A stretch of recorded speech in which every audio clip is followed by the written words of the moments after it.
এখন গেলে আমার দেরি হয়ে যাবে। তোমরা জানো আমার তো বলাই আছে। আরে আমরা একা গেলে হবে না, তোর সঙ্গে একটা স্পেশাল ব্যাপার আছে। ভদ্রলোক বাড়ি বয়ে তোকে দেখতে এসছে, একটা আলাদা খাতির আছে। এখন যাওয়া সম্ভব না, অনেক দেরি হয়ে যাবে আমার। দেখ রাজা, দেরি যখন হয়ে গেছে তখন আর একটু দেরি হবে। তাহলে এই কাজটা তো জরুরি। আর কটা দিন আছে আমাদের হাতে? আর কার্ডে যে নামটা দেবো পারমিশন নিতে হবে না? যেতে পারি, তবে একটা শর্ত আছে। আবার কিসের শর্ত? তোরা কিন্তু ওখানে গিয়ে ডোনেশন চাইতে পারবি না। মানে কি? তাহলে শুধু শুধু আমরা ইনভাইট করতে যাচ্ছি কেন? দেখ সেটা তোরা ভেবে না, কিন্তু আমার এই একটাই শর্ত, ডোনেশন চাইলে কিন্তু আমি নেই। আচ্ছা রাজা, কেসটা ঠিক কি বলতো? বুঝতে পারছি না। তোর কি কিছু হয়েছে? শোন, তোদের আমার প্রস্তাব পছন্দ না হলে আমি কাটছি। ঠিক আছে, বেশ। দেখ আমরা নিজে থেকে কিছু চাইবো না, কিন্তু উনি যদি কিছু দিতে চান তাহলে কিন্তু আপত্তি করতে পারবো না। আরে ও তো ঠিকই বলেছে, তাতে তোর কথাও রইলো আমাদের কথাও রইলো। এবার অন্তত চল চল চল চল এই চল। আমি কিন্তু একটা জিনিস বিশ্বাস করি, শুভ কাজে কোনো দেরি করতে নেই। অপুর যখন অমত নেই তখন ডক্টর দাশগুপ্তকে আমরা জানিয়ে দিই যে আমরা রাজি। কি বলো? আমি কিছু জানি না, তোমাদের যা খুশি তাই করো। এই দেখো, আচ্ছা আচ্ছা, শুধু শুধু রাগ করছো কেন? শুধু শুধু রাগ করলে কিছু হবে? যেখানে অপুর নিজেরই ওই মেয়েকে পছন্দ। শুনলে না, তোমার মুখের উপর স্পষ্ট বলে দিল যে ওর বিয়ে করলে ওই মেয়েকেই বিয়ে করবে, না তো ওর বিয়ের ব্যাপারে এগোনোর কোনো দরকারই নেই। কিন্তু কেন কেন শুনি? আচ্ছা সেটা আমি কি করে বলবো? তুমি তো অপুকেই জিজ্ঞেস করতে পারতে, বিয়েটা তো অপুই করতে চাইছে নাকি? আমি বারণ করেছিলাম, শুনলে না তো আমার কথা। আমার কথা শুনলে না তো। দেখো, ঠিক বকবে তো, ঠিক বকবে। আচ্ছা শোনো, আমি কিন্তু ফোনটা করে দিচ্ছি। হ্যাঁ,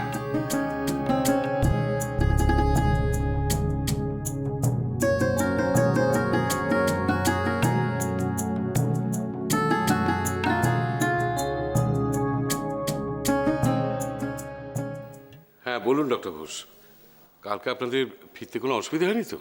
দাঁড়ান দাঁড়ান, আগে একটা ভালো খবর দিয়ে নিই, তারপর অন্য কথা। হ্যাঁ হ্যাঁ বলুন বলুন। শুনুন, আমাদের এবং আমাদের ভাগ্নের অপুর দুষ্টুকে খুব পছন্দ হয়েছে। এবার শুভ কাজটা আমরা তাড়াতাড়ি সেরে ফেলতে চাই। বাহ, এ তো দারুণ খবর। দাঁড়ান দাঁড়ান, আমি একটু পরে আপনাকে ফোন করছি, সুখবরটা বাড়িতে আগে দিই। শুনিস না মানদা? এত চেঁচামেচি করছো কেন? আরে ডক্টর ঘোষ এখনই ফোন করেছিলেন। কি বললেন দাদা? নিশ্চয়ই না না, নিশ্চয়ই না। তোমরা যেটা ভাবছো সেটা নয়। ওদের দুষ্টুকে খুবই পছন্দ হয়েছে, ওরা বিয়েটা তাড়াতাড়ি সেরে ফেলতে চায়।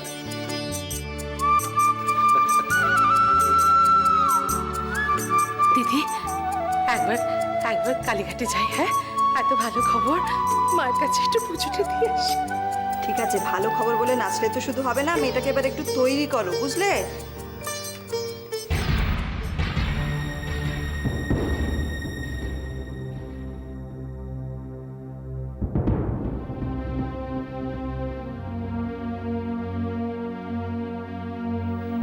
আয় তোর মা, আয়, দারুণ খবর আছে, আয়। ডাক্তারবাবু আসবো? কি ব্যাপার, তোমরা এসো এসো এসো এসো। রাজা, তোমার তো কাল রাত্রে আসার কথা ছিল, তুমি এলে না কেন? কাল রাতে আসা হয়নি।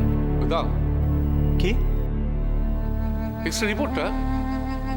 না, আমরা আসলে অন্য একটা কাজে এসেছিলাম। আসলে ডাক্তারবাবু, 12 তারিখে আমাদের ক্লাবে একটা ব্লাড ডোনেশন ক্যাম্পের আয়োজন করেছি। আপনাকে সেদিন একটু উদ্বোধন করতে হবে, আর কার্ডে আপনার নামটা ছাপাবো, তারই পারমিশন নিতে এসেছি। নিশ্চয়ই, তোমরা পাড়ায় এত ভালো একটা কাজ করছো, আমি সেখানে থাকবো না, এটা কি হয়? এই মানদা, হ্যাঁ দাদা। ওদের মিষ্টি খাও, আজকে প্রথম আমাদের বাড়িতে এলো। তাছাড়া এত ভালো একটা খবর, মনে হচ্ছে যেন খবরটা ওরাই নিয়ে এলো। এক্ষুনি আনছি।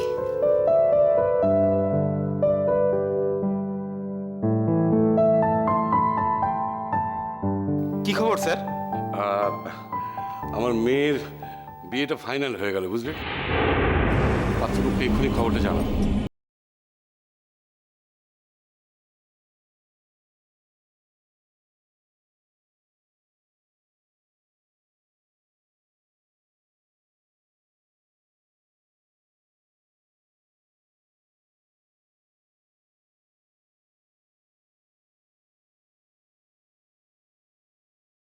তোমরা এসো না, বসো বসো এখানে। না, আমার একটু তাড়া আছে। আরে মিষ্টিটা তো খেয়ে যাও। হবে না, আমার কাজে দেরি হয়ে যাবে। কি তোমার এক্সরে রিপোর্টটা, সেটা কি হলো? করা হয়নি। মানে কাল খোলা পাওনি? যাওয়া হয়নি ডাক্তারবাবু। আমাদের ওসব এমনি সেরে যায়, অযথা ব্যস্ত হবে না। আমি তো তোমার কথা কিছু বুঝতে পারছি না। আমি নিজে তোমার বাড়িতে গেলাম, দেখলাম ব্যাপারটা এরকম সিরিয়াস, আর তুমি বলছো এমনি এমনি সেরে যাবে। বললাম তো, আমাদের ব্যথা বেদনা নিয়ে এত ভাবার কিছু হয়নি। আমাকে বাড়িতে এসে দেখে গেছেন, তার জন্য অসংখ্য ধন্যবাদ।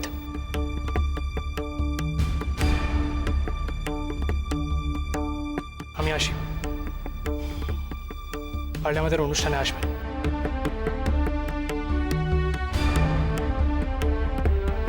না,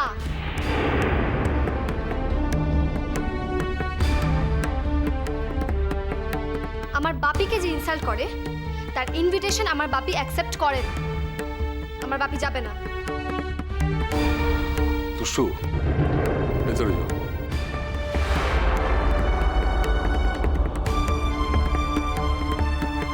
না, কিভাবে নিজেকে? আমার বাপির মান সম্মান নেই না? সভ্য ছোট লোক।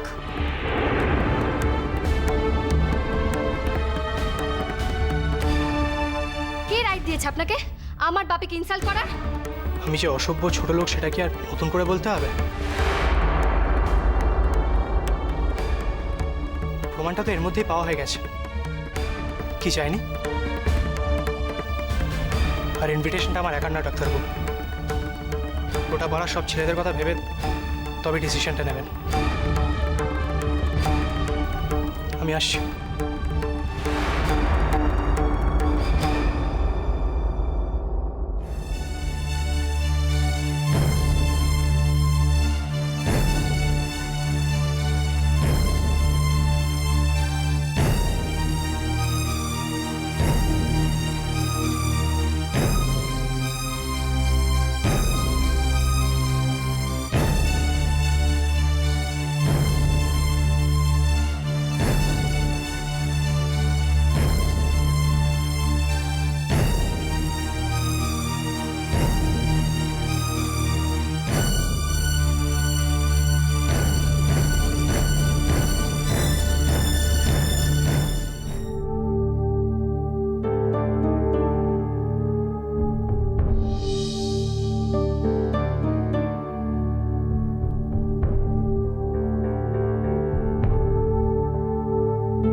আজ তোমাদের সকলকে এখানে আসতে বলেছি, একটা জরুরি আলোচনা আছে বলে। বেশ কিছু কথা আছে যেগুলো তোমার বাবারই বলা উচিত, কিন্তু তোমরা সকলেই জানো যে তোমাদের বাবা সকলকে ভালো চোখে দেখতে গিয়ে সময়ের কথা সময় বলতে পারেন না। অবশ্য তাতে নিজেও যে ভালো থাকেন তা বলছি না, নইলে কি আর এই বুড়ো বয়সে ওনাকে চোর বদনাম শুনতে হয়?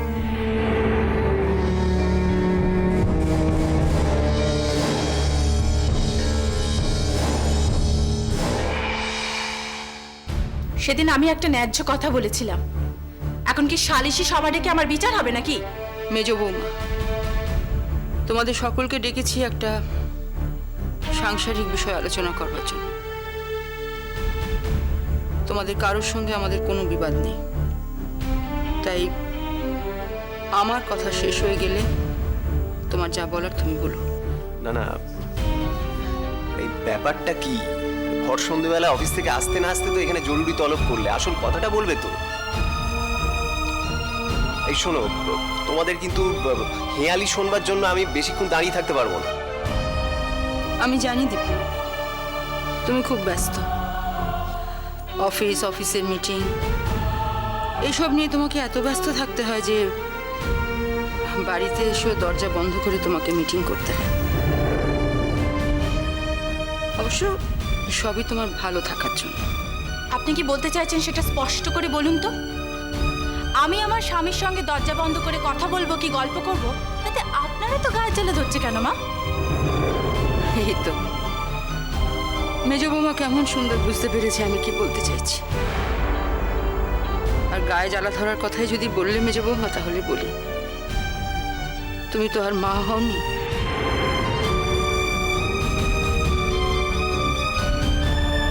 বুঝবে কি করে ছেলে বিয়োনো যে কি কষ্ট।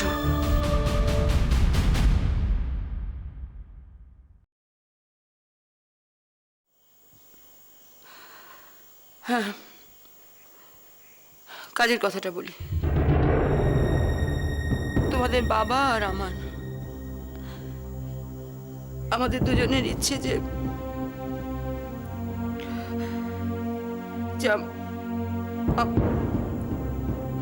আমাদের সংসারটা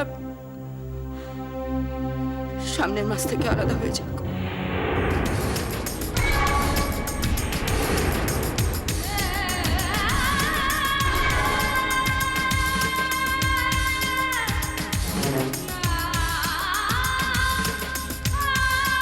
মানে তুমি ভেবে বলছো? ভেবেই বলছি।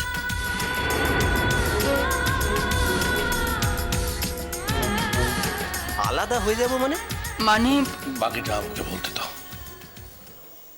শুধু দীপু, তোমরা দুজনেই এই বাড়িতে থেকে আলাদা রান্না করে খেতে পারো। তোমাদের থাকাটা এই বাড়িতে হোক, কিন্তু খাওয়া দাওয়াটা পৃথক। অসম্ভব। এই আপনি কি বলছেন মা? সংসার খরচে কিন্তু আমারও 50% টাকা থাকে। আমি যদি আলাদা সংসার পাতি, তাহলে কিন্তু তুমি সেটা এক্সপেক্ট করো না। সেটা তুমি না বললেও আমি জানি। তোমাকে তো এসব কথা ভাবতে হবে না। এতদিন তো এদের কথা ভাবলে। এরা কি তোমার ভাবনার কোনো দাম দিল? এরা যখন নিজে থেকেই তোমাকে আলাদা করে দিতে চাইছে, তখন বাবা, আমি কিন্তু তোমার এই কথাটা মেনে নিতে পারবো না। এটাও আমি জানি সেতু। কেন বাবা? আপনি কি ভাবছেন আপনার বড় ছেলে আর বড় বৌমা আপনাদের ভালোবাসে বলে আলাদা হতে চাইছে না? আমরা কি ভাবলাম না ভাবলাম সেটা আমাদের মধ্যেই থাক না মেজো বৌমা। আসলে সত্যি কথা বলার সাহসটা নেই। বউ বাচ্চা নিয়ে একা থাকার মুরদ নেই, তাই আলাদা হবে না।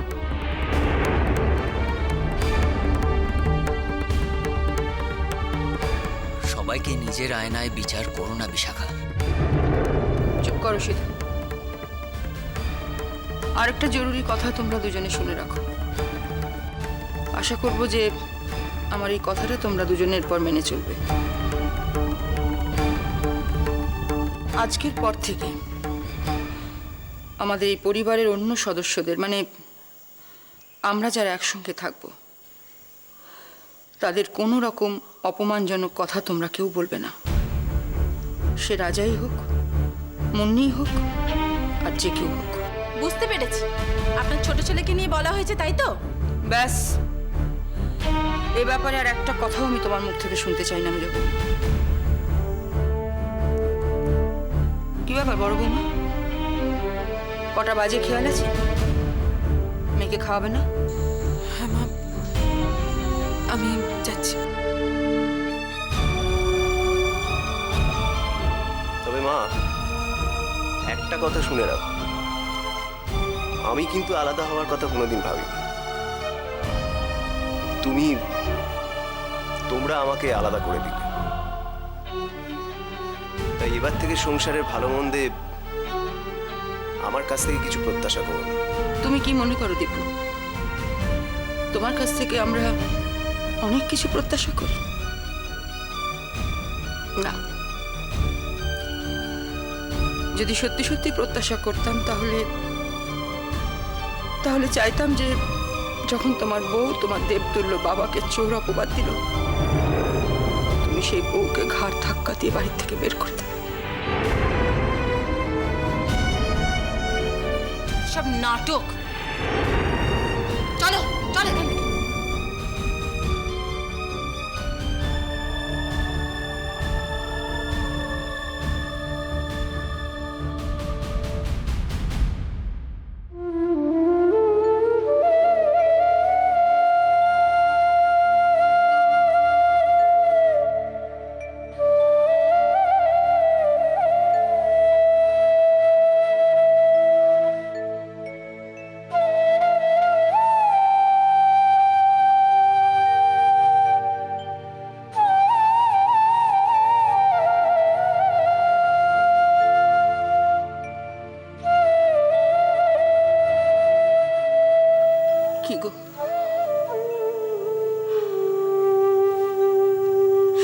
কথা হয়ে গেছে।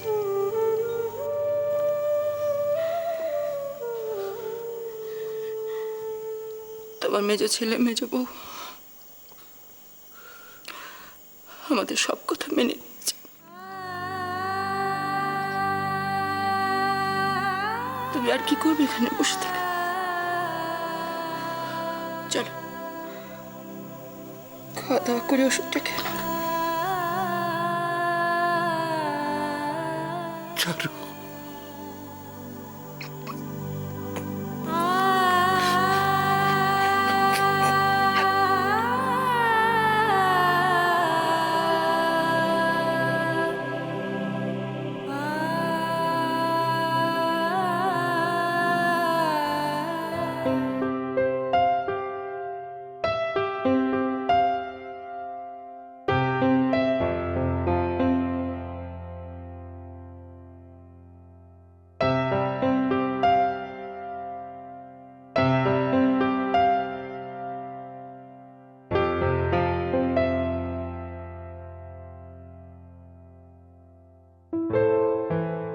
দুষ্টু, দুষ্টু, ও মা, ও মা, বসো বসো বসো বাবা, বসো বসো বসো। দুষ্টু আছে মাসি? দুষ্টুই বুঝি সব, আমরা কেউ নই। এ মা, না না, সেটা বলছি না। আসলে আমি দুষ্টুকে রিহার্সালে যাওয়ার জন্য ডাকতে এসেছি। বসো, ডেকে দিচ্ছি। দুষ্টু, দুষ্টু, কি হলো কি? হ্যাঁ, চেঁচাচ্ছ কেন? কি হয়েছে? আস্তে আস্তে চেঁচাচ্ছি কেন? ওই দেখো কে এসছে, দেখো। কি? ও মা, তুমি? তোমরা বসো, কথা বলো, আমি আসছি। চলো। কোথায় যাব? বারে রিহার্সালে? আজ না গেলে তো হবেই না। তুমি বলেছিলে না নাচে নাম দেবে। না বারে, আমি বলে কত আশা করে এলাম। জানো তো, একটা খুব ভালো নৃত্যনাট্য হচ্ছে, আর তাতে যে মেইন সোলো গানগুলো সেগুলো আমার ছোটদা গাইবে। অনেকগুলো কোরাস ডান্সও আছে। তুমি কিন্তু সোলো নাচবে, আর তার জন্য যদি একটু দরকার হয় তাহলে তুমি আন্টির কাছ থেকে দেখেও নিতে পারো। অবশ্য আমি তো জানি না তুমি নাচ শেখো কি না। তোমাদের আন্টির কাছ থেকে আমার নাচ শেখার কোনো দরকার নেই। আমি নিজেই যথেষ্ট ভালো ডান্স করি। কিন্তু ছোটদাকে পারে? আমার ছোটদাই তো রাজা, যাকে তুমি গাড়িতে। কালকে তো সব ধার শোধ করে এলেন, আজকে আবার আমার ধার বাড়াচ্ছেন কেন?